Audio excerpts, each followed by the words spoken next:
പഴയ പോലെ ഐഡിയം ഇൻവെസ്റ്റ് ചെയ്യുന്ന സിനാരിയോ മാർക്കറ്റിൽ തീരെ ഇല്ല. നമ്മളത്തെ ഒരു ഐഡിയ ഉണ്ട്, ഇൻട്രസ്റ്റിംഗ് ഐഡിയ ഉണ്ട്, വിത്തൗട്ട് എക്സിക്യൂഷൻ സീറോ. എല്ലാ ഓണ്ടർപ്രണേഴ്സും ഇവിടെ ഇരിക്കുന്നു.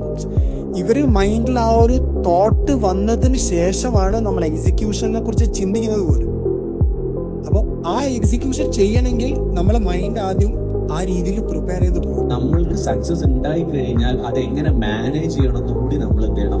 ഈ ഗ്രോത്തിന്റെ ഇടയിൽ അതാണ് ഓർഗാനിക് ഗ്രോത്ത് എന്ന് പറയുന്നത്. ഒറ്റയടിക്ക് ഒരു നല്ലൊരു സാധനം ഉണ്ടാക്കി കഴിഞ്ഞാൽ അതേപോലെ അത് പൊട്ടി പോകാൻ ചാൻസ് ഉള്ളതാണ്. ഒരു ഐഡിയ ഇനീഷ്യൽ സ്റ്റേജിൽ നിന്ന് അത് എത്രത്തോളം ചേഞ്ച് ആവും എന്നുള്ളൊരു എലമെന്റ് അതിൽ ഉണ്ടായിരുന്നു.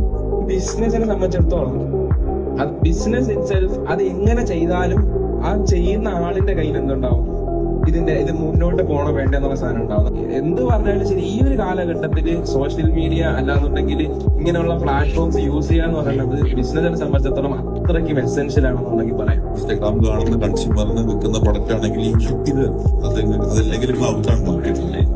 ഭയങ്കര സ്കിൽഡായിട്ടല്ലാതെ നല്ല ബിഹേവിയറുള്ള ആളുകൾ നമ്മൾ ഓർമ്മയുണ്ടെന്നുണ്ടെങ്കിൽ ഈ സംഭവങ്ങളൊക്കെ പെർഫെക്റ്റ് ആയിട്ട് പോകും.